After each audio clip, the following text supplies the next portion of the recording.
Lorsque l'actualité s'affole, suivez Le Point sur Métropole. Le Point, tous les matins à 8h30, reprise 1h30. Le Point est une courtoisie de la BNC. Le plan épargne retraite BNC, une assurance pour votre famille et vos employés. Madame, Monsieur, bonjour. Bienvenue à la rubrique Le Point de Radio et Télémétropole. Nous avons ce matin deux invités. Le ministre de l'Économie et des Finances, M. Jude Alix Patrick Salomon, et le docteur Jean-Jacques Rousseau, conseiller du président en sciences et innovation, et également membre de la cellule innovation du ministère de l'Économie et des Finances. Avec nos invités, on va très certainement parler du lancement, les 2 et 3 juin, du premier incubateur technologique haïtien, Alpha Haïti, qui est donc implanté au Ciné Triomphe. On va en parler. C'est une innovation, une grande première en Haïti. Et dans un second temps, avec le ministre de l'Économie et des Finances, on abordera quelques sujets d'actualité. Monsieur le ministre, bonjour. Bienvenue à Métropole. C'est un plaisir de vous accueillir sur le plateau ce matin. Bonjour Wendell. Bonjour aux auditeurs et auditrices et téléspectateurs et téléspectatrices du Point. Une émission très suivie. Merci. Merci, docteur Jean-Jacques Rousseau, et bienvenue à Métropole. Merci, bonjour à tous. Je l'ai dit tantôt, est-ce que vos parents se sont inspirés du français, Jean-Jacques Rousseau? Bon, c'est un peu les deux noms de mes parents, Jean-Robert et Jacqueline. Mais sans doute, ils connaissaient le philosophe également. Tout à fait. Alors, on l'a dit, vous êtes en Haïti dans le cadre du lancement des 2 et 3 juin. Enfin, quand je dis que vous êtes en Haïti, je vous reçois et à Métropole. Oui. Dans ce contexte, même si, en passant, j'ai appris que vous êtes aussi canadien. C'est ça, je suis né au Canada. Vous êtes né au Canada. Oui.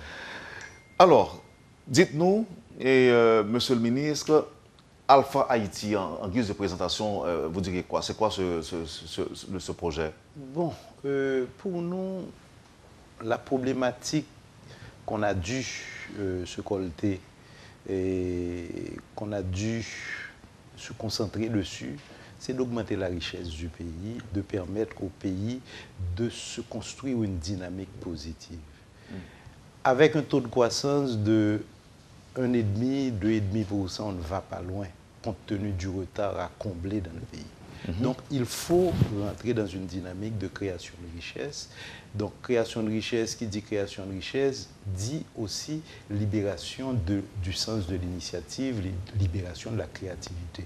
Donc, l'idée, c'est de s'assurer de réunir ensemble des gens qui ont la capacité, qui savent comment, avec des gens qui ont les idées pour les encourager à, je dirais, des idées de projet, les transformer en initiatives et par étapes jusqu'à des entreprises qui seront plus tard créateurs de richesses. Je vais bien vous rappeler que cette activité, on peut dire, c'est la suite logique du Forum sur la compétitivité.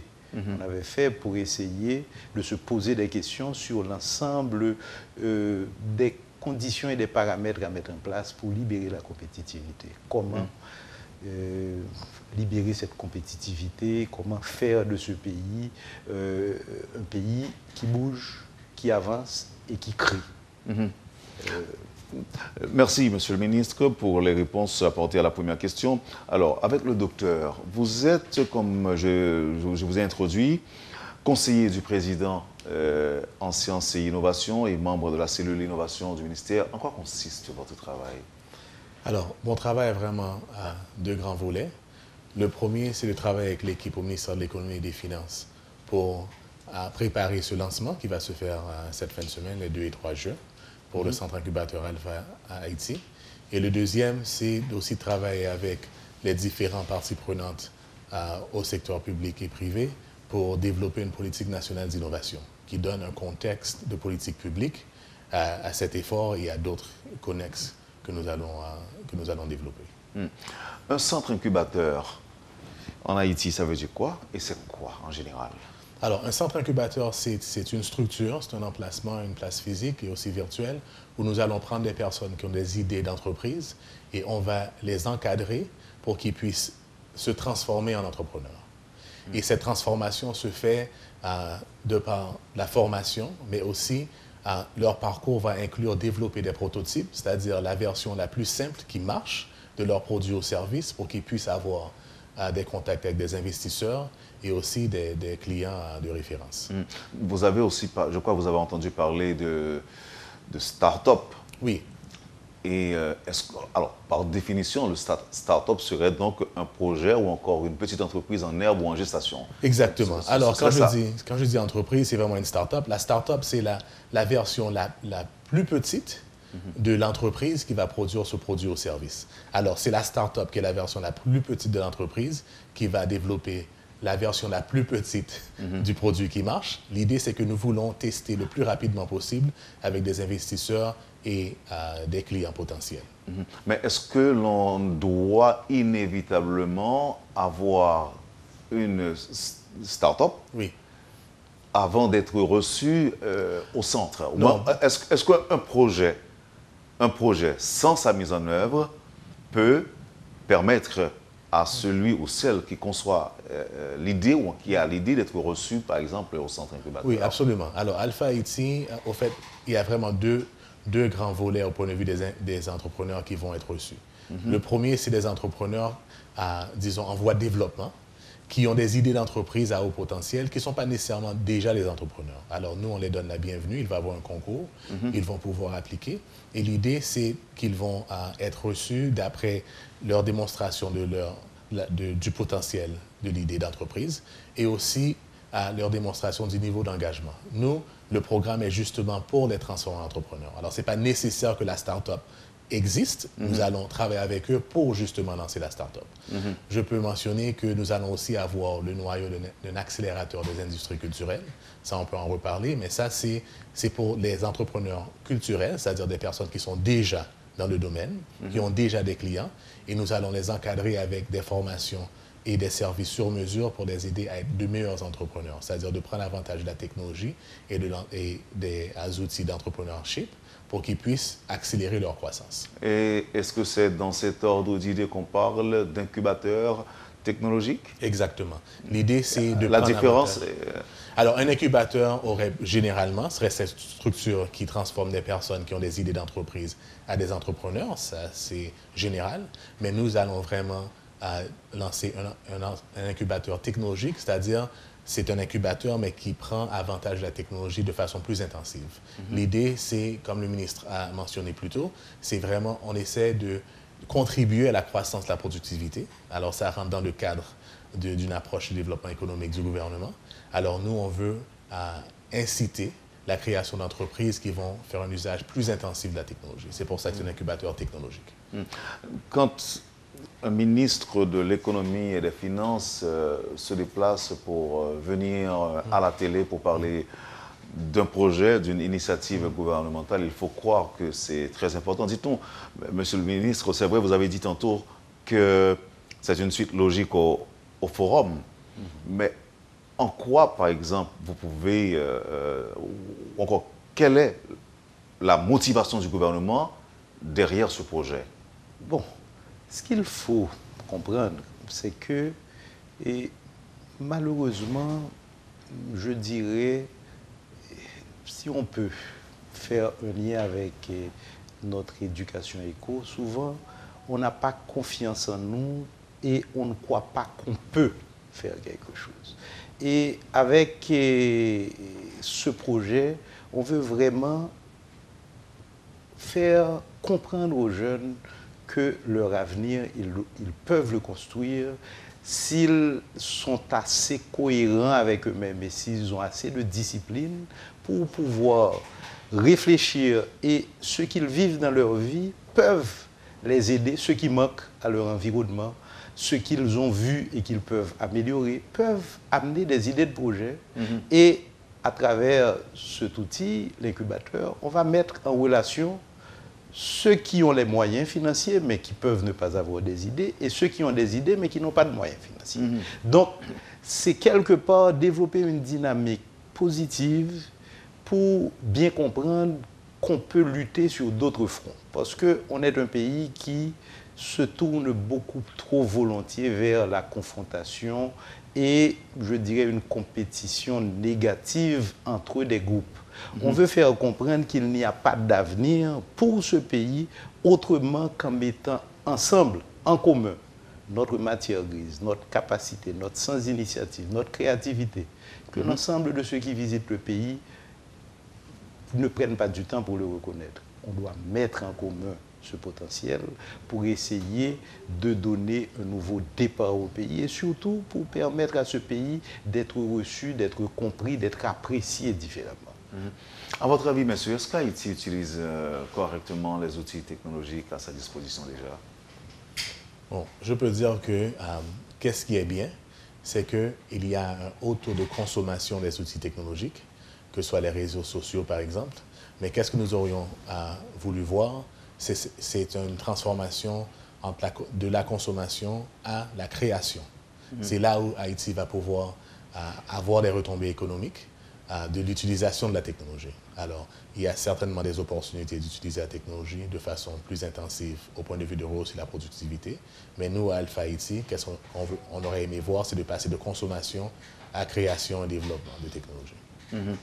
Et est-ce qu'il y a d'autres exemples déjà dans le monde d'incubateurs dont vous vous inspirez pour créer en Haïti Absolument. Dans le développement de ce concept, nous avons été voir plusieurs incubateurs. Nous avons parlé, par exemple, à Startup Mexico. Leur PDG va être au lancement cette fin de semaine. Nous avons de l'expérience au Canada. Nous avons été voir au Canada, en Europe, particulièrement à Danemark et en France. Alors, nous allons vraiment faire un survol aux États-Unis aussi, et même dans certains pays africains, dont le Rwanda, par exemple. Nous avons vraiment pris des bonnes idées un peu partout pour développer une solution ici en Haïti, pour Haïti, mais inspirée de plusieurs places pour ne pas réinventer la roue, justement. Il y a une différence entre accélérateur et incubateur? Oui. Alors, l'accélérateur, encore une fois, l'incubateur, on prend quelqu'un ou un groupe qui a une idée d'entreprise et on encadre cette personne pour la transformer en entrepreneur. Mais l'accélérateur, on prend quelqu'un qui est déjà entrepreneur et on l'encadre pour devenir un meilleur entrepreneur. Donc, quelque part, quand il dit qu'on va encadrer les entrepreneurs culturels, c'est justement pour accélérer l'entreprise et pour pouvoir lui permettre d'atteindre une nouvelle dimension. Donc, l'incubateur, c'est vraiment pour mettre le pied à l'étrier jusqu'au start-up et l'accélérateur, c'est vraiment pour développer le projet ou la petite micro-entreprise qui partage un espace commun avec d'autres petites entreprises, de la transformer en entreprise viable, autonome et qui puisse avoir accès à sa clientèle et au marché financier. Maintenant, messieurs, dites-moi, ça va se passer comment ce lancement? Vous allez inviter des gens qui ont déjà des projets ou bien qui ont seulement des idées? Alors, ou bien qui ont des startups? Qu'est-ce qui va se passer? Bon, tout ce monde ont été invités. Alors, nous avons à peu près 600 personnes qui vont participer sur les 2 jours, le samedi et dimanche, 2 et 3 juin. Nous avons la plus grande majorité des personnes qui vont être là sont des jeunes entrepreneurs ou des étudiants ou des personnes qui ont participé à différentes conférences et événements pour démontrer qu'ils sont intéressés à l'entrepreneuriat. Nous allons aussi avoir des invités de l'international, justement des personnes qui sont reliées à d'autres centres incubateurs ou à des programmes connexes avec qui nous voulons justement commencer à créer des liens. Et évidemment, des personnes d'ici, des personnes du secteur public et privé qui sont impliquées dans l'écosystème d'innovation en général. Mais il faut dire qu'on a souhaité particulièrement, même s'ils ne sont pas nombreux, d'éviter je dirais des professionnels d'origine haïtienne aussi, et qui ont réussi, chacun particulièrement dans le domaine technologique, et ils viendront partager aussi cette expérience et éventuellement permettre aux gens de pouvoir se projeter. Alpha Haïti, c'est un projet de 3 mois, de 6 mois, de moyen terme, de court terme, ou bien, je ne sais pas, est-ce que vous vous êtes fixé un délai dans le temps? Alors, c'est un programme continu du ministère de l'Économie et des Finances. Alors, l'idée, c'est que nous allons avoir des groupes de 50 incubés à chaque 6 mois. Alors, à chaque 6 mois, il y a une nouvelle promotion. Puis, au fur et à mesure, nous allons apprendre comment le faire et mieux le faire. Et l'idée, c'est, dans le temps, de devenir de plus en plus autosuffisant. Alors, vous savez qu'il y a aussi le terme incubateur est également médical. Oui. Quand vous parlez qu'il y aura un groupe d'incubés, ce groupe d'incubés peut se définir comment? Bon, alors c'est ces jeunes dans l'entrepreneuriat qui ont les idées d'entreprise que nous allons encadrer et les aider à se transformer en entrepreneurs. Donc, une fois que mes idées sont transformées en projet, ou mes projets en start-up, ou entreprise, ou petite entreprise, je suis un incubé. Non, c'est pas ça? Alors l'incubé, c'est l'individu qui est en groupe autour d'une idée d'entreprise qui va passer ce processus. Alors, disons que vous êtes incubé à Alpha Haïti, alors vous avez sans doute travaillé avec une équipe, peut-être 2 ou 3 personnes autour d'une idée. Vous avez passé jusqu'à 6 mois avec nous. Et qu'est-ce qu'on espère, c'est que vers la fin des 6 mois, vous avez ce prototype fonctionnel, c'est-à-dire cette version de votre produit ou service qui marche, qui vous permet de parler à des entrepreneurs ou à des investisseurs. Et c'est comme ça que vous allez comme graduer de l'incubateur. C'est-à-dire là, vous allez lancer l'entreprise de façon officielle et votre start-up a vraiment commencé. Oui. Ce qu'il faut bien aussi préciser, c'est que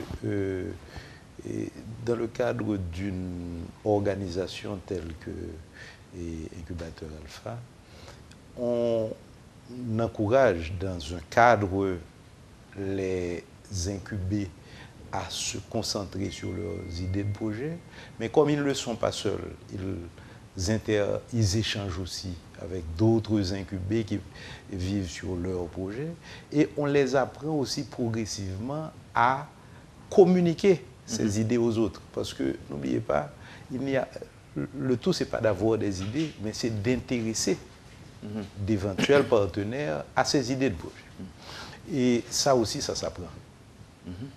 Donc le centre incubateur, ce serait en quelque sorte l'apport du gouvernement dans la recherche des possibilités de création d'emplois.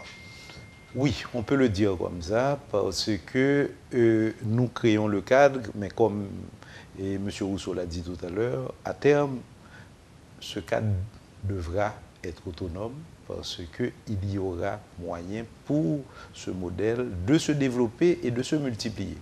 Il y aura moyen. Exact. Et quand c'est le ministre des Finances qui parle de moyens, là on voit finance. Certainement. Pour lancer un projet, quel qu'il soit, on se doit quelque part d'appuyer. Et ce qu'il faut bien comprendre, on va dire qu'il y a de l'argent qui, on ne sait pas où est-ce que ça va amener. Mais on va prendre à contrario. On ne va pas financer les projets. L'idée, c'est qu'on va mettre en commun des investisseurs potentiels et des créateurs potentiels. Donc, celui qui a l'idée et parfois le prototype, si c'est quelque chose de physique, ou peut-être même un logiciel qui va permettre peut-être de faire des diagnostics médicaux, ou qui va permettre de montrer une diététique pour une école, et ainsi de suite. On peut avoir toutes sortes d'idées, qu'ils soient au niveau technologique ou qu'ils soient physiques. Mais celui qui a développé ce projet, la mise en marché, c'est aussi une autre étape. Dans le cadre de certains projets, c'est possible que l'État peut-être participe à un niveau minimum à un certain financement, une sorte de partenariat, mais ça ne sera pas la règle. Et la règle, c'est de créer le cadre propice à l'éclosion. Et normalement, l'État n'a pas vocation à se substituer au marché. Donc, d'où la nécessité, et c'est pourquoi je vous parlais de la présentation du projet. Il faut quelque part qu'on puisse identifier le besoin qui va faire naître le projet, et il faut qu'on puisse communiquer que ce projet-là répond à tel besoin. Et là, il faudra convaincre l'investisseur potentiel. Donc là aussi, tout ceci va rentrer dans le processus d'apprentissage. Mais ce que je voudrais souligner, c'est qu'on peut avoir l'impression que de mettre de l'argent là, est-ce que c'est une priorité? Mais on va regarder les choses différemment. Et entre 2010 et 2017, il y a eu, rien qu'en Amérique du Sud, un déplacement de population de près de 250 000 personnes. Si on fait l'hypothèse qu'en moyenne, chaque personne qui se déplace, du début du processus jusqu'au départ, il se déplace avec en moyenne $3 000 américains, ce qui fait que sur les 7 dernières années, il y a une évasion de 750 millions de dollars américains. Et quand on imagine que l'aide internationale est très timide, cet argent aurait pu certainement être mis en commun par des groupes et ils auraient pu éventuellement développer des idées de projet et au lieu de chercher ce tailleur qui devrait être salvateur parce que quelque part on a toujours tendance à croire que notre salut est dans l'évasion et on aurait pu éventuellement, même si on investissait le tiers de ça, c'est 250 millions de dollars. Donc, il y a beaucoup de projets, et même des gros projets qui auraient pu être financés à partir de ces fonds qui, quelque part, ont été perdus pour le pays, mais pas seulement les fonds, mais il y a toutes ces ressources humaines aussi, parce qu'en général, ceux qui partent, c'est en général des jeunes de 17 à 35 ans en moyenne, et c'est souvent des personnes qui sont qualifiées. Quel avantage pour une start-up, par exemple, qui a un prototype mais pas de financement? Alors, c'est un peu qu'est-ce que le ministre disait. Avec le prototype, qu'est-ce que la start-up a? C'est finalement une façon de démontrer que le projet a une valeur, ou du moins que le projet marche. Imaginez par exemple qu'une start-up a une idée d'un produit quelconque. Et là, il a une version minimale de ce produit. Là, je viens à vous en tant qu'investisseur et je peux finalement vous montrer que ça marche. Et cette mise en relation entre la start-up naissante et l'investisseur, c'est justement qu'est-ce que nous allons aider à créer ce lien pour pouvoir avoir le financement. On va peut-être prendre des exemples que nous avons certainement vus sur les réseaux sociaux, parce que chaque fois qu'on voit ces exemples sur les réseaux sociaux, ça nous interpelle et on essaie de prendre contact. Par exemple, il y a le jeune qui a créé, je dirais, des machines excavatrices avec des matériaux de récupération. D'accord? Et ça marche.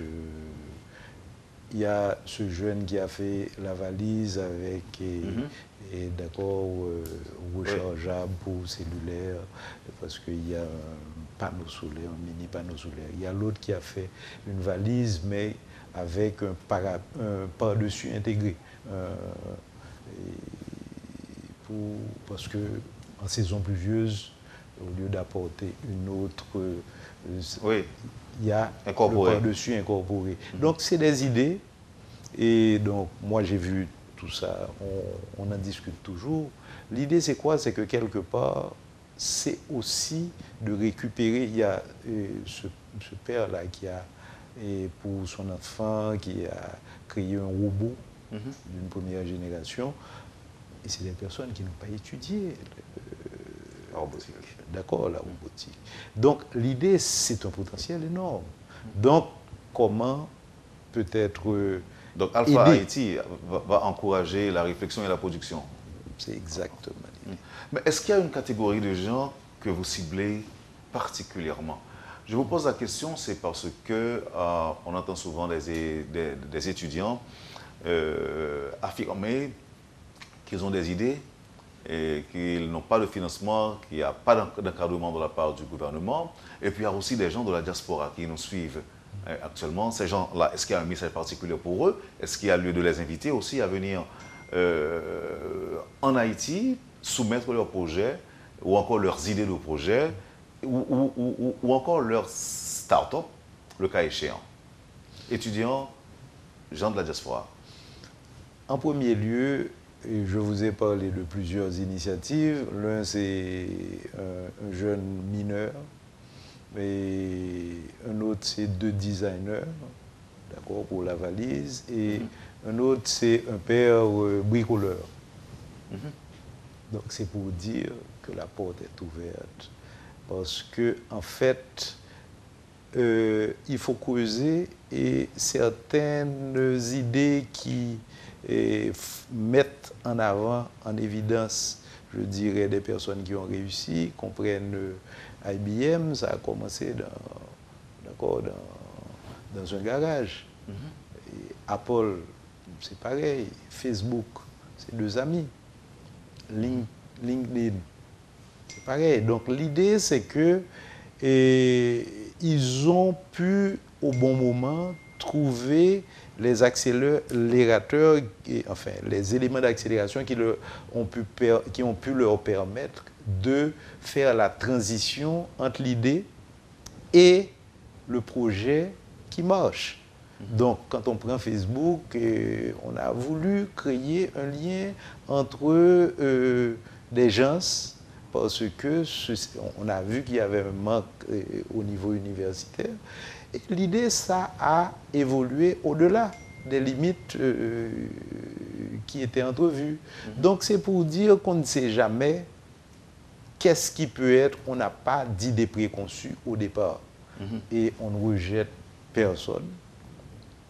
Et on souhaite seulement aider nos compatriotes à libérer leur créativité et à transformer cette créativité en projet concret et surtout en entreprise qui marche. Nous allons observer la pause, Monsieur le ministre et Dr Jean-Jacques Rousseau. Mais je voudrais vous poser une question, ne serait-ce que pour décrisper un petit peu l'atmosphère. Il y a une auditrice qui vous pose cette question, disant que, ou encore je la cite, « Je veux investir 125 000 gourdes dans une start-up telle que décrite par le ministre. Que faire ?» Bon, alors, je pense que la meilleure chose, probablement, c'est qu'elle devrait se mettre en contact avec nous, parce que ça nous intéresse. Nous allons avoir la première promotion de ceux qui vont se joindre à Alpha Haïti vers la fin de l'été. Et ils vont être avec nous pour 6 mois. Ça nous donne le temps, justement, de parler à des investisseurs tels que Madame, qui vont pouvoir voir, justement, les projets en développement. Et ils vont pouvoir, justement, choisir les projets dans lesquels ils veulent investir. Et c'est une entente qu'ils vont prendre directement avec les startups. C'est ça. Et ce qu'il faut bien comprendre, c'est que quand on parle d'incuber, il y a aussi l'aspect financier et qui va permettre d'ouvrir le capital. D'accord? Et quand on parle d'investisseur, ce n'est pas forcément un investisseur unique. Quelqu'un peut entendre cette question et se dire 125 000 gourdes, qu'est-ce que ça peut faire? Mais non. Mais c'est une gourde qui fait 1 million de gourdes. Donc l'idée, c'est qu'un projet peut attirer 10, 20, 15, 30 investisseurs. Et un projet peut attirer un seul investisseur qui investit globalement parce que le projet l'intéresse et il a les moyens pour le faire. Donc l'idée, c'est vraiment de s'assurer, d'une part, que le capital ne reste pas dormant, parce que la première chose qu'il faut se dire, la rentabilité d'un capital dormant, elle est presque nulle, c'est 0,1% l'année. Entre un groupe d'incubés, Monsieur le ministre, et une société anonyme, c'est quoi la différence? Et l'incubé crée l'entreprise. La société anonyme, c'est déjà une entreprise qui a la personnalité juridique et c'est un type d'entreprise en particulier, donc où justement les sociétaires sont anonymes, donc il n'y a pas, et ça appartient à un corpus social et à partir de ce moment, c'est déjà une entreprise qui marche. Donc c'est là la différence. Oui, on va dire que l'incubé, il est à l'étape de lancement. Et justement, il est à la recherche justement de ceux qui vont le transformer en société anonyme. Merci, monsieur. On va observer la pause. Au retour, on parlera, par exemple, on parlera de cela. Est-ce que vous avez déjà une liste de potentiels incubés avec vous? Est-ce qu'il y a des gens, est-ce que certaines personnes se sont déjà inscrites? et puis les questions d'actualité aussi, mais ce sera au retour. Merci. À votre service et à celui des auditeurs. Voilà. Vous suivez, madame, monsieur, la rubrique Le Point de Radio et Télémétropole. Nos invités ce matin, le ministre de l'Économie et des Finances, M. Judas-Lix Patrick Salomon, et le docteur Jean-Jacques Rousseau, conseiller du président en sciences et innovation et membre de la cellule innovation du ministère de l'Économie et des Finances. On parle du lancement du premier incubateur technologique haïtien Alpha Haïti. Merci de l'intérêt. On vous revient tout de suite après la pause. Le Point est une courtoisie de la BNC. Le plan épargne retraite BNC, une assurance pour votre famille et vos employés. Vivez l'expérience BNC. Bienvenue à la BNC. Votre Banque nationale de crédit met à votre disposition ProCrédit pour améliorer la productivité de votre petite ou moyenne entreprise. Avec notre plan épargne retraite, planifiez votre demain aujourd'hui. ATM BNC, Banque nationale crédit Paola. N'importe côté, n'importe qui l'est. La carte BNC, c'est tous les avantages BNC dans une carte. Kaipam, en fait, c'est Kaipao. Et l'agent cash, c'est la BNC à votre portable. BNC, l'expérience au service de toutes les générations. Le Point est une courtoisie de la BNC. Le plan épargne retraite BNC, une assurance pour votre famille et vos employés. Merci, madame, monsieur, de votre patience et de l'intérêt. Le ministre est encore avec nous, le docteur Jean-Jacques Rousseau également. Et sont les invités de la rubrique Le Point de ce matin. Alpha Haïti va être lancé. Vous attendez des invités de l'international, vous attendez également des invités haïtiens? C'est ça. Alors nous allons avoir des personnes d'ici et d'ailleurs qui vont représenter différents secteurs de grand intérêt pour nous. Pour le développement d'Alpha Haïti, nous avons par exemple des représentants de divers incubateurs du Canada et des États-Unis et du Mexique. Nous avons des professeurs de diverses universités locales et à l'international, dont Harvard University par exemple. Et nous avons plusieurs entrepreneurs qui viennent de la diaspora par exemple. Nous avons une qui vient de Montréal par exemple, qui est membre de la diaspora. Et nous avons aussi des personnes qui viennent du continent africain. Et nous avons un grand investisseur qui vient du Nigeria, spécialement pour cela également. Donc Haïti accueille des milliardaires demain, non? Oui, il y a un milliardaire qui va venir. Ah, c'est pas des, c'est un? C'est un. Il y en a un. Mais plusieurs millionnaires, on peut dire. Plusieurs millionnaires, c'est vrai. Par exemple, nous avons un autre membre de la diaspora qui a il a 3 compagnies biotechnologie en Caroline du Nord qui va être là également. Alors nous avons plusieurs millionnaires et un milliardaire. Qui seront en Haïti. Qui seront en Haïti pour le lancement d'Alpha Haïti et ils vont être des intervenants en fait. Monsieur le ministre, Haïti est en mesure de les accueillir, non? Certainement. Bon, je sais qu'on a l'habitude d'accueillir pas mal de millionnaires. Mais on a l'idée, et on a parlé du potentiel financier parce que pour lancer des entreprises, la finance est importante. Mais on a l'habitude de recevoir des hôtes de marque et récemment on a... L'habitude de recevoir mon qui est un cob là, quand déjà. C'est nous qui pas un cob. Bon, disons que nous devons développer créativité parce que nèg qui fait cob là, souvent sont l'idée. Sont l'idée qui bien marché. Facebook, c'était rien du tout. Donc, nous avons dit, il y a un objectif Alpha Haïti à travers incubateur. Ça, c'est pas une idée. C'est pas une idée, mon qui réfléchir et puis, ouais, si on a transformé l'idée en projet. Et puis, pour nous faire route là. Donc, l'idée, c'est faire mon triturer l'idée jusqu'à ce que l'y transformer en matière qui a intéressé des utilisateurs. Demandez Jean-Jacques Rousseau pour moi s'il comprend. Oui, on comprend très bien. On comprend très bien. Et il parle le créole, il comprend très bien le créole. Il faut le dire. Non, comme monsieur dit que c'est là-bas, bon, c'est pas que monsieur dit, donc comme il fait au Canada, ça arrive de passer toute l'enfance et toute l'adolescence là-bas, même si parents haïtiens, mais il est capable de non créole qu'il loue. Non, bon, ma PC quand même. Alors, on pense que qu'est-ce qui est très important pour nous, c'est les au monde qui a une idée d'entreprise, c'est quand c'est vraiment exécuter l'idée. Parce que c'est vraiment ça la différence qui est entre avoir une idée et gagner un succès commercial. Mais à partir de quel moment nous pensons qu'une idée viable? Les viables, là, nous avons une idée claire de qui nous a visé en tant que client. C'est là les clés. Parce que c'est clients payants qui a fait de l'entreprise un succet. Nous n'avons pas besoin d'une étude de marché d'abord, non? C'est l'idée. Bon, ça fait partie de l'étude de marché. Mais l'idée, c'est que nous avons aidé les entrepreneurs à comprendre exactement qui nous a visé au point de vue clientèle. Et c'est là où l'investisseur est intéressé. Parce que l'investisseur, il veut qu'on ait que l'entrepreneur ait une idée claire de qui nous a payé pour produire ce service-là. Et maintenant, nous parlons passer dans l'autre point, parce qu'on dit que vraiment son innovation, c'est ça que nous avons une innovation dans la vie haïtienne aujourd'hui, que une initiative comme ça, qui va l'accompagner, qui a des idées, ou bien qui a un petit projet qui a démarré.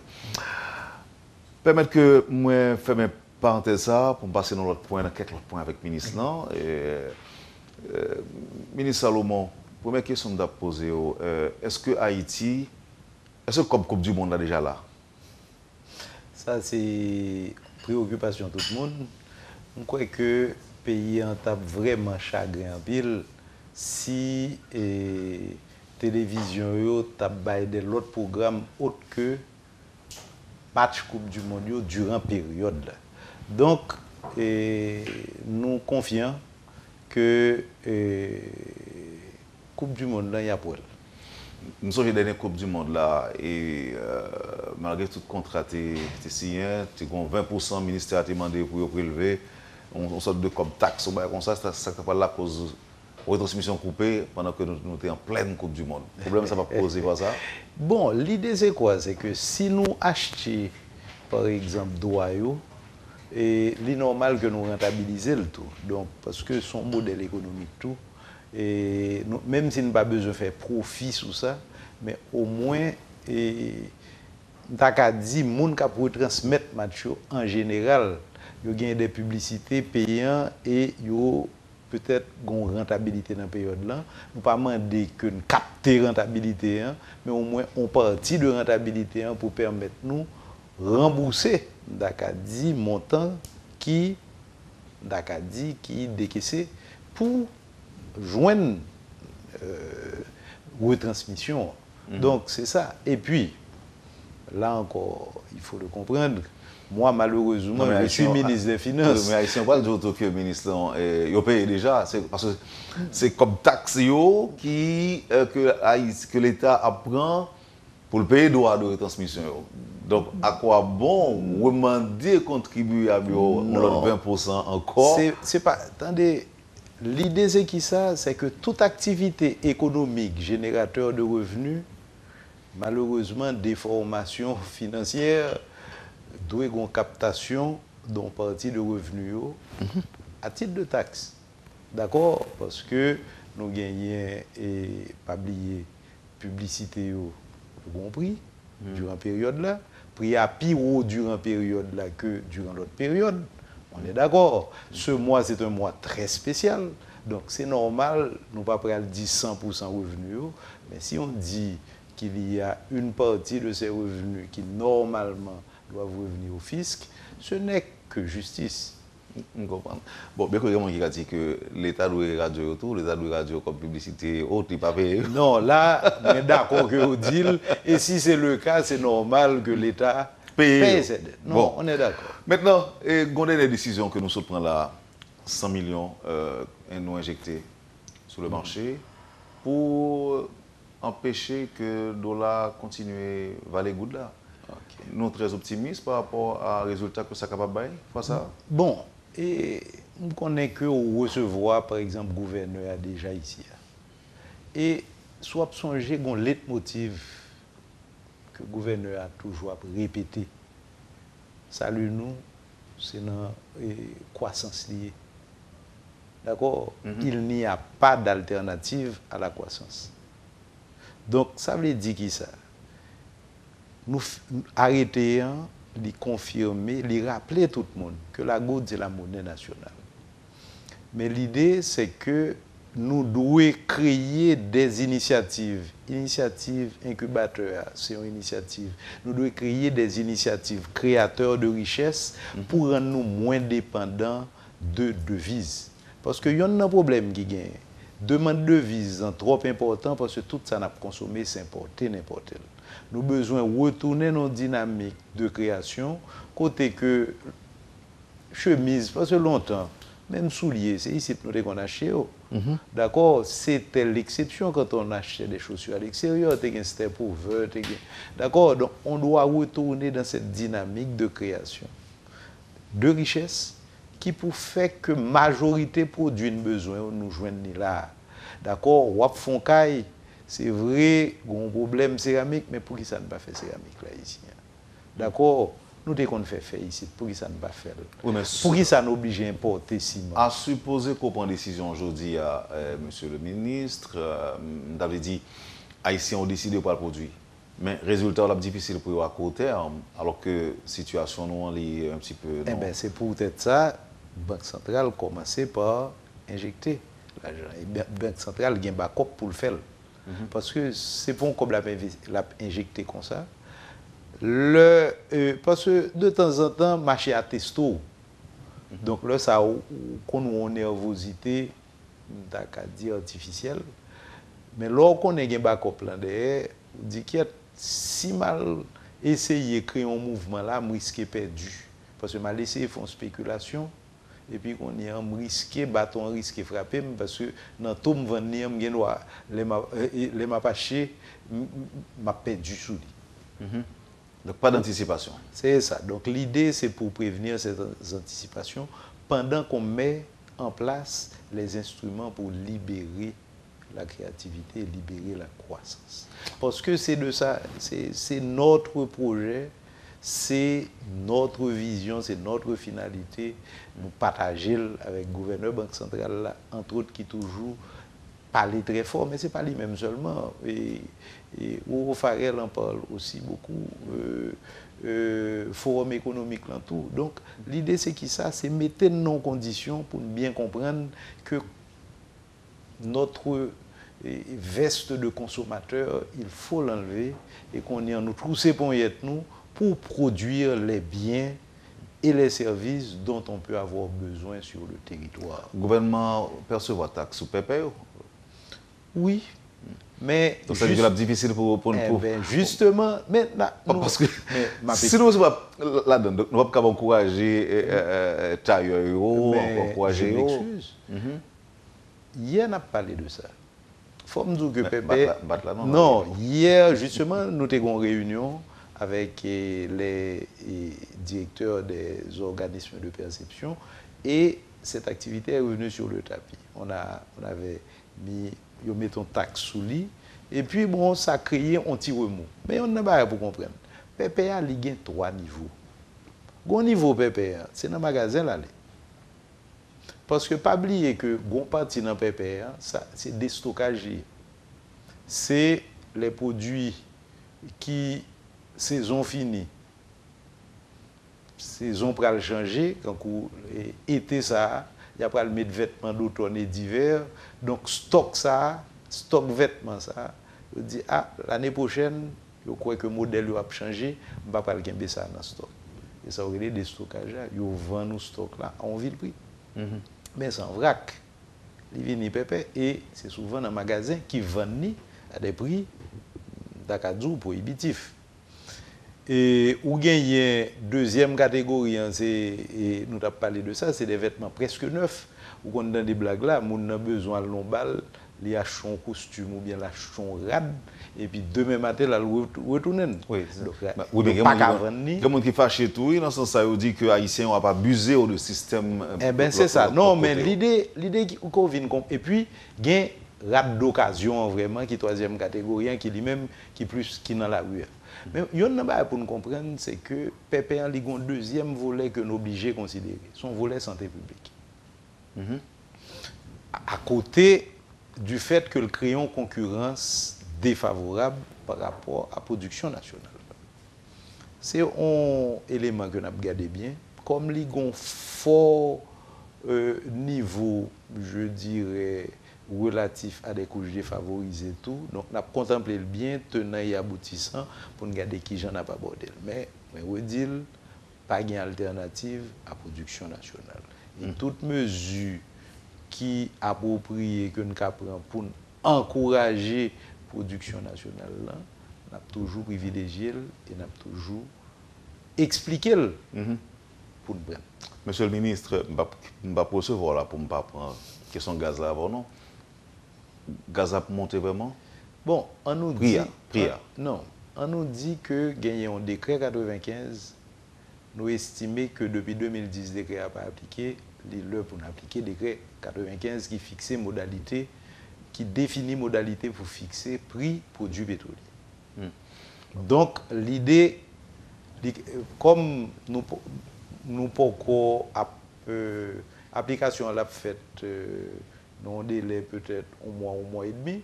Donc, entre-temps, si gaz a descend, peut-être que le lac doit stable. Donc, seul bagaille, n'a contemplé le prix gaz sur le marché international là et n'a appliqué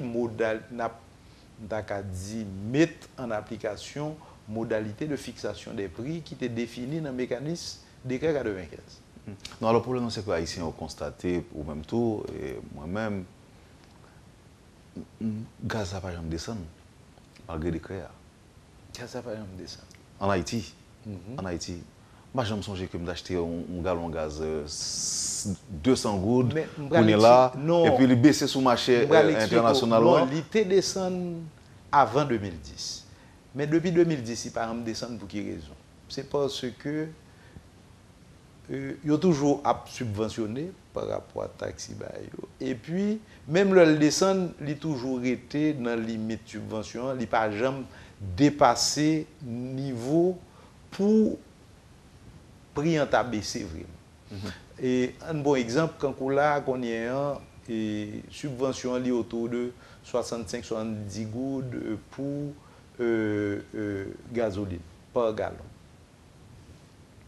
de subvention. Enfin, de taxes non perçues. Et en parallèle, prix gaz à côté, gasoline, il y a $1,50 de différence. Prix gasoil, 97 cents de différence. Donc, vous comprenez que, quelque part, en tant qu'acteur économique, si nous avons pris en compte ça, il n'est pas tenable. Monsieur le ministre, si vous mettez question ça, parce que c'est une question qui domine l'actualité depuis plusieurs semaines, question annonce qui fait que le prix gaz n'a pas monté. Alors, en passant avant de poser la prochaine question, je dis docteur Rousseau, pour une petite patience, il y a deux petites questions sur l'incubateur sur Alpha Haïti que je vais poser quand même, bien que le a bousculé nous. Mais monsieur le ministre, on prend question contrebande, lutte contre la contrebande. Comment au niveau du ministère, ou bien de la loi, de la DGI qui dépendent du ministère, comment nous appréhendons des questions de gros autobrés qui sont dans la lutte contre la contrebande, y compris des parlementaires? Bon, question contrebande, sous taxation, sous imposition, nous posons. Hier encore, dans la réunion, nous avons c'est une question de poser. Non, mais est-ce que vous confirmez effectivement qu'il y a des parlementaires impliqués dans la contrebande? Bon, là, je ne peux pas confirmer directement là, mais moi, j'ai gagné des échos, parce que moi, je ne pas constater, moi-même, j'ai des échos, que contrebande, quand toute activité illicite, il peut attirer n'importe qui monde. L'idée qui vient de gagner, c'est que, quelque part, tout système, dans quel que soit le pays, il faut toujours essayer de chercher qui gens pour détourner. Nous-mêmes, c'est chercher à garder qui gens qui ont détourné et pour créer des conditions pour détournement. Ça n'a pas qu'à faire. Il y a un élément que nous avons mis sous pied parce que une task force anti-contrebande qui prend sous leadership en particulier ULCC. Nous voyons que une police frontalière qui est montée. L'idée, c'est c'est de décourager les points de passage non officiels et qu'on y a un point de passage officiel assuré que si on moun t'a vle pas son ba en contrebande, tellement faut qu'il t'a payé en pile monde que la vinn prohibitif pour lui. Donc, auquel cas, ou multiplier contrôle. Et il y a un bagage que m'expliquer, ni DGI, ni douane. Si, dans le cas, parce que contrebande prend plusieurs formes, il ne doit pas payer du tout, donc, passons le pour pas payer, ça ne pas croire que. Il ne doit pas déclarer vraiment ça dans un conteneur, ou bien dans un camion. Il doit gagner 20 000 produits, déclarer 3 000. D'accord? Et avec un prix qui est des fois sous-évalué. L'idée pour venir comprendre, et c'est ça que je expliqué, les DG douane, je expliqué ça tout à directeur général des impôts. Si vous faites un redressement fiscal, quand vous gagnez un poste de contrôle, vous avez une bonne machine, vous dit machine non pas bien taxée. D'accord pour vous avez un il y a taxé normalement. Mais il faut aussi sanctionner la personne qui a émis le bordereau. Parce que le bordereau n'a pas émettre pour compte. C'est même bagarre là, si me font un redressement fiscal pour une entreprise, mais quelque part, tu as gagné des inspecteurs qui t'ont établi l'impôt. Donc, quelque part, il faut aussi, à côté du fait qu'on fait redressement pour l'entreprise, il faut se retourner aussi vers celui qui avait émis le bordereau de paiement de taxes. Donc, l'idée, c'est qui ça?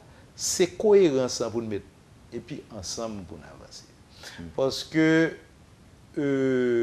quand je dis Paris ne s'est pas construit en un jour, c'est système pour nous rendre maillot de plus en plus serré, pour ne plus pouvoir passer au travers des mailles. Donc, nous ne pas voulons personnaliser le débat, parce que c'est une société, quel que soit quoi puissant, il y a tout le monde là-dedans. Monsieur le ministre, dernièrement, nous avons parlé avec vous sur la question l'argent de l'État haïtien est déposé dans la compagnie chinoise pour construire l'aéroport. Nous avons plus de 40 millions. 43 millions. Nous sommes pour nous récupérer l'argent ça. Si oui, qui bon nous Bon, nous avons déjà fait une première étape. On a rencontré la firme qui était venue en Haïti. On a passé 3 jours de négociations intensives. On ne s'est pas entendu sur le niveau de la restitution. Et parce que dans le cas pas nous, comme les conditions n'étaient pas réunies pour que ce projet puisse aller en avant, on souhaitait récupérer 100% du montant. La firme a expliqué que lui gagnait des investissements que l'était fait dans le cadre du projet. Donc, normalement, elle se dédommage avant de rembourser. Donc, on ne s'était pas entendu sur ceci. Donc là, on est en train d'envisager d'autres procédures qui pourraient nous permettre de récupérer ces fonds. Mais on est intéressé à le faire, premièrement parce que c'est 43 millions, dans un pays comme Haïti où les besoins sont immenses.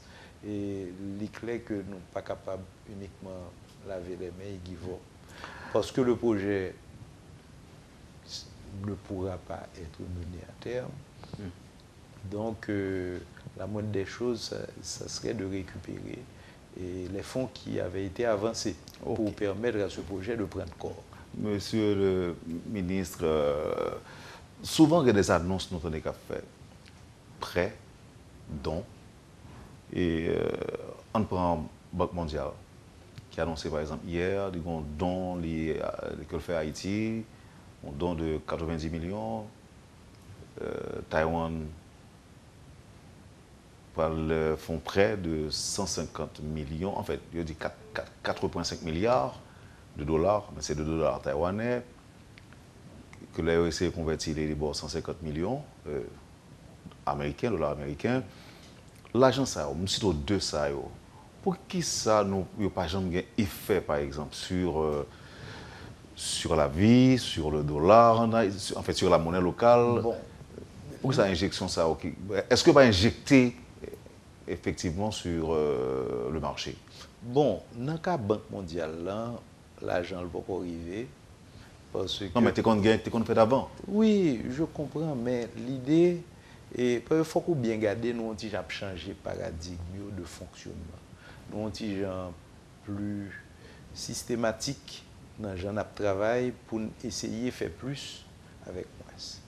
L'idée, c'est que souvent,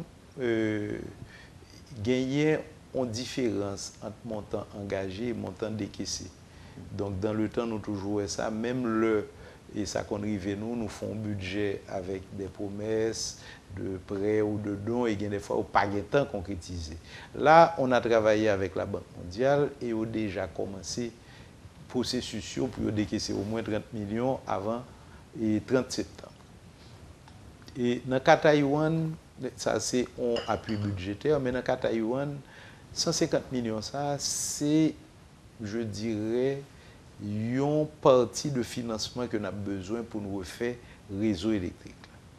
Parce que pas oublier, parce que toute action que nous avons fait, même si nous pas de cohérence, mais nous avons cohérence. Mais au pays, ça l'Europe fait annoncer que supporter notre type de projet, ça veut tout des experts pour repartir avec comme encore. Bon, il y a des experts pour évaluer plus ou moins ce travail pour faire là, parce que pas oublier ensemble et réseau électrique urbain, c'est-à-dire qui passait de Pélig à Arcaillé, enfin à Côte des Orcadins jusqu'à arriver Gressier ou Léogane, réseau a un problème. Deuxièmement, normalement, il faut que nous allions vers un réseau intelligent. C'est-à-dire même j'ai un téléphone là, et on parle de l'organe 4 soudi et on parle des mesures 4. Théoriquement, pour nous capables de bien gérer le réseau électrique, il faut que nous rentrions dans une dynamique comme ça. Côté courant qu'on consomme, ou prépayer. Ce n'est pas l'eau fin consommer depuis qu'on est a courir dehors, et puis c'est sous l'eau à le payer, si vous pas voulez, ou prend l'autre compteur sur l'autre nom, et ainsi de suite. Donc l'idée c'est ou bien où est mon nom l'a fait sous du bon côté la rue, mais c'est on prise clandestine ni prend, mais ces réseaux intelligents et là ces compteurs prépayés, là difficile pour le faire comme ça, parce que faut qu'on monde qui achète courant pour le consommer. Impérativement. Donc c'est vers ça, peut-être que c'est ça qui va aider une discipline. Deuxièmement, il est clair que l'énergie électrique, là, on a fait effort par rapport à l'incubateur d'entreprise. Mais l'énergie électrique, là, sont éléments essentiels pour encourager l'entreprise à fixer l'on côté.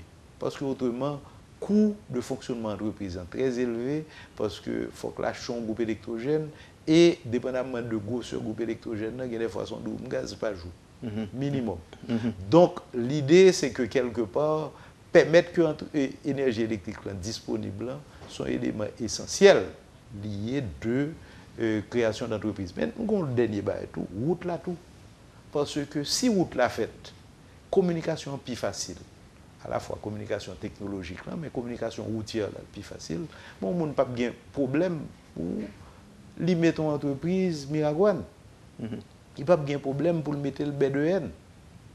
Donc, l'idée, c'est de créer un tissu routier qui permette que, quelle que soit l'entreprise, à l'aise pour l'installer n'importe quel côté, et qu'on y ait, au lieu que nous gagnions un tropisme vers les zones urbaines, les zones métropolitaines, nous allons essayer d'assurer que l'ensemble municipalité ont avancé cohérente parce que nous avons essayé d'assurer que nous développer potentiel particulier chaque type de collectivité gagnée pour mettre en valeur de telle sorte que nous avons créé richesse à partir de potentiel.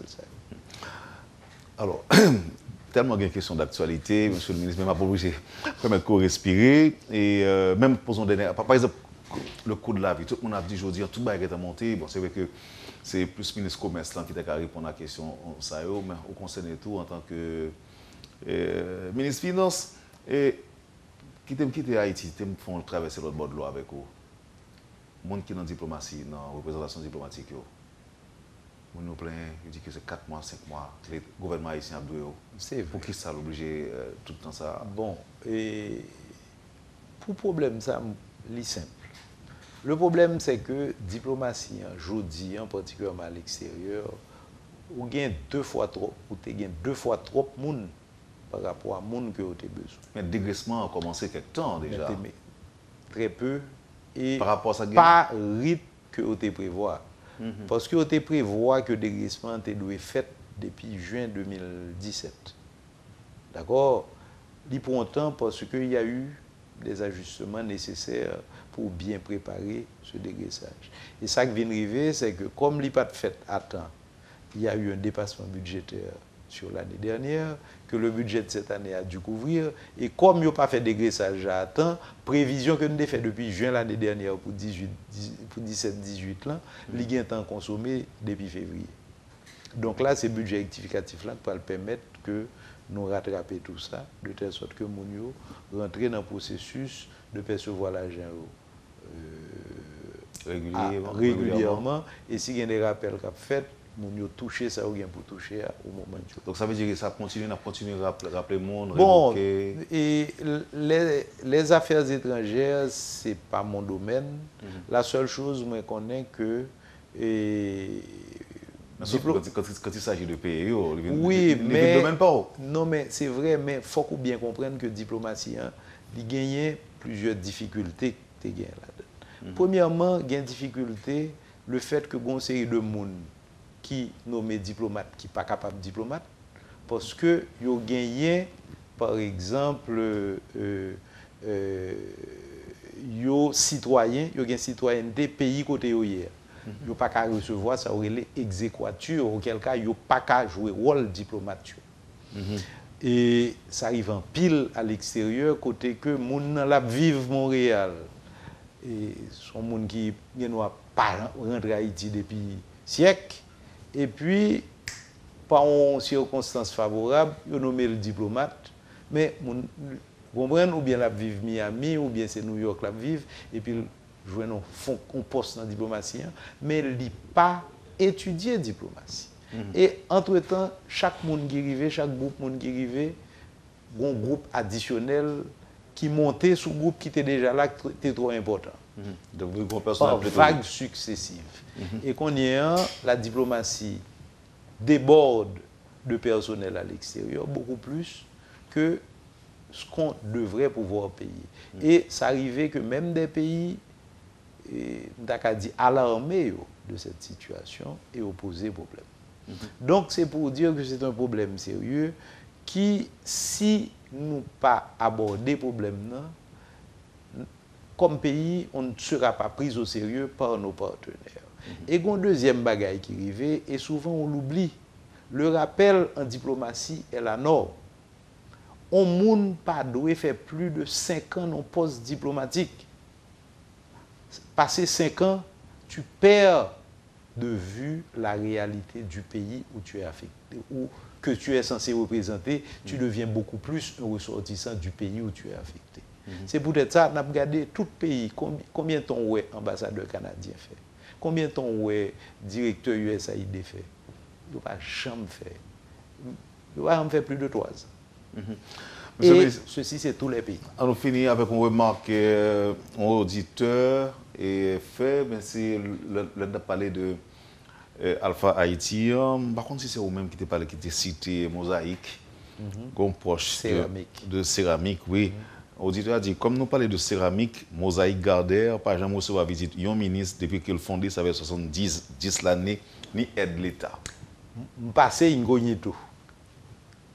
D'ailleurs, il y a un Gardère qui co-disciple classe. Est-ce que ce n'est pas un ministre au passé ou bien? Madame ministre, mais on ne m'a pas reconnu. Non, mais si c'était pour une petite construction qu'on a fait, on a passé. Mais quel n'est pas le type de visite, ça a été espéré.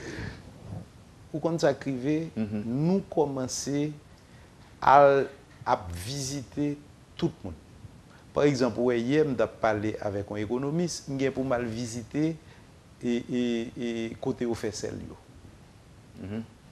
D'accord? Pour nous garder dans quelles conditions au fait, est-ce que nous avons amélioré les conditions? Si nous avons amélioré les conditions, pour qui ça n'importe.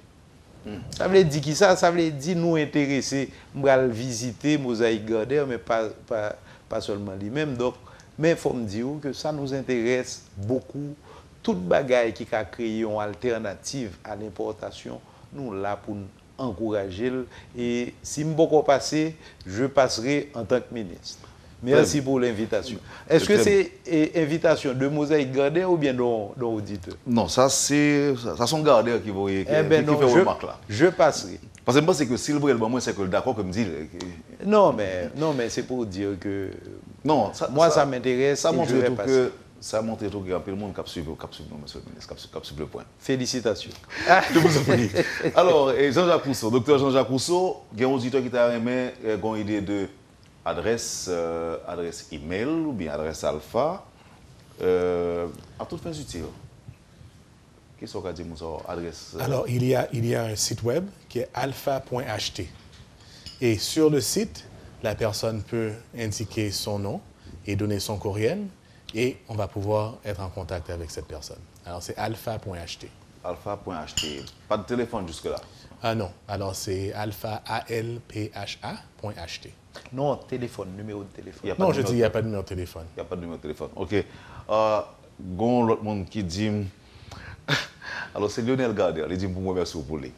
Et Jerry Moura dit pas oublier le secteur agriculture en tout, les mérités, il faut nous visiter. C'est un écosystème qui est intéressé en pile.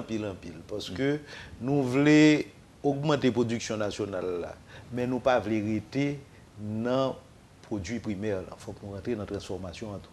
Ça veut dire nous voulons augmenter la production mangue, mais nous ne pas arrêter dans exporter mangue, il faut qu'on fasse la transformation en tout. La valeur ajoutée, c'est souvent dans la transformation.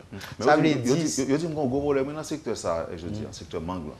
Il y a un gros problème, mangue, pas donné en même quantité encore pour les gens ça qu'on fait dans le passé. Et nous avons supposé attirer l'attention du ministre de l'Agriculture sur cette question. On va parler de ça avec lui et pour m'essayer de comprendre et pour me faire des anticipations tout parce que pas oublier moi-même en tant que ministère des Finances, je fais des anticipations par rapport à l'exportation. Donc si la production a baissé, il faut me connaître pour me capable de changer l'anticipation d'exportation. Monsieur le ministre, nous sommes contents de la possibilité de parler avec vous. Docteur Jean-Jacques Rousseau, est-ce que vous sentez que vous vendez projet à bien, projet Alpha? Non, j'espère. On a ça à partir de visiteurs qui viennent venir. C'est ça. Donc, on rappelle que c'est demain, la plancée. C'est ça. Et la plancée demain, c'est dans Triomphe. C'est ça. C'est dans Triomphe sur le champ de Mars que ça arrive avec ça et activité cinéma au café. Bon, ce n'est pas seulement activité cinéma, parce que là, toujours une vocation culturelle. D'ailleurs, ce n'est pas sans raison où est que on a parlé d'accélérateur en produits culturels. Parce que c'est une valeur ajoutée en tant que pays, nous avons gagné plus rapide. OK. Donc, l'idée, c'est que nous avons toujours une vocation. Et nous avons toujours assuré que nous avons des productions faites en dedans. Donc, c'est pour dire que nous ne pouvons pas changer de vocation. Nous avons toujours une vocation culturelle, mais nous avons aller au-delà. Au-delà. Monsieur le ministre, merci infiniment. Mais avant de fermer, il faut que nous remercions la Banque centrale. Parce que c'est la Banque centrale qui mettait le local là à notre disposition. Parce que pas oublier que c'est la Banque centrale qui reprend le local là, qui rénove et qui mettait là à notre disposition. Donc, nous profitons d'antenne pour nous remercier le Conseil BRH de compréhension et d'accompagnement que le fait. Je vous pose une question encore, monsieur le ministre. Est-ce que le soir, pour le gagner cinéma? Ça que nous allons laisser faire, nous tout dit ça, ce n'est pas venir avec des films thématiques certainement, mais c'est surtout un forum côté production locale capable de paraître, ou bien des productions thématiques régionales, ou bien thématiques, ou bien régionales, tout. Mais quand comment ça s'appelle, de Vision 2000 qui font film, faut qu'ils projetent là, et ainsi de suite. Donc, ou bien doit y avoir des pièces théâtre qui faites, ou bien des spectacles qui faites, il faut que ce soit un espace qui vive. Donc, on n'a pas laissé assurer que nous faisons espace là revivre, vocation première ligue qui était une vocation culturelle, et pour en parallèle, nous rentabiliser aspect à tout en créant de l'initiative ou bien en encourageant l'initiative au sein de cet espace. Docteur Jean-Jacques Rousseau, le dernier mot? Bon, simplement pour vous remercier à vous et les téléspectatrices et spectateurs. Merci à la ministre de l'Économie et des Finances de me permettre de vous accompagner. Et simplement, j'invite à tous de suivre le progrès d'Alpha Haïti et de s'impliquer. Merci encore une fois. Vous avez suivi, madame, monsieur, la rubrique Le Point de Radio et Télémétropole. Le ministre de l'Économie et des Finances, Jude Alix Patrick Salomon, et le docteur Jean-Jacques Rousseau étaient nos invités ce matin. Merci de l'accueil. Passez une excellente journée avec Métropole. Surtout un bon week-end et à la semaine prochaine. Merci. Lorsque l'actualité s'affole, suivez Le Point sur Métropole. Le Point, tous les matins à 8h30, reprise 1h30. Le Point est une courtoisie de la BNC. Le plan épargne-retraite BNC, une assurance pour votre famille et vos employés. Vivez l'expérience BNC. Bienvenue à la BNC. Votre Banque nationale de crédit met à votre disposition ProCrédit pour améliorer la productivité de votre petite ou moyenne entreprise. Avec notre plan épargne retraite, planifiez votre demain aujourd'hui. ATM BNC, Banque nationale crédit Paola. N'importe côté, n'importe qui l'est. La carte BNC, c'est tous les avantages BNC dans une carte. Kaipam, en fait, c'est Kaipao. Et l'agent cash, c'est la BNC à votre portable. BNC, l'expérience au service de toutes les générations.